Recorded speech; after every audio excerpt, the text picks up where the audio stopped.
প্রতিদিন ধারাবাহিকের advance update পেতে চ্যানেলটিকে সাবস্ক্রাইব করে পাশে থাকা বেল আইকনটিকে পুশ করে রাখবেন, যাতে পরবর্তী ভিডিও নোটিফিকেশনগুলি খুব তাড়াতাড়ি পেতে পারেন। বন্ধুরা, এসে গেলাম স্টার জলসার জনপ্রিয় ধারাবাহিক ধুলোকণা ধারাবাহিকের আগামী পর্বের আপডেট নিয়ে। আবারও কি বিপদে পড়তে চলেছে লালন? কি হতে চলেছে আগামী পর্বে, চলুন জেনে নিই। চড়ুই ঘরের ভিতর গিয়ে দরজা বন্ধ করে দেয়। সকাল হতেই সবাই চিন্তায় পড়ে যায় যে এখনো কেন চড়ুই ঘুম থেকে উঠছে না, দরজাও খুলছে না।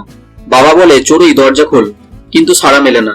তাই মেজবাবু লালনকে ডাকে, বলে চড়ুই দরজা খুলছে না, এতক্ষণ তো ঘুমায় না, তুমি বাইরে থেকে গিয়ে দরজা খোলার চেষ্টা করো। লালন বলে, শরীর টরীর খারাপ করলো না তো? চাঁদেই বলে, তুমি জানো না চড়ুইয়ের কি হয়েছে?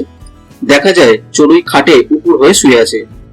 তাহলে বন্ধুরা, চড়ুই কি আত্মহত্যা করার চেষ্টা করলো লালনকে না পেয়ে?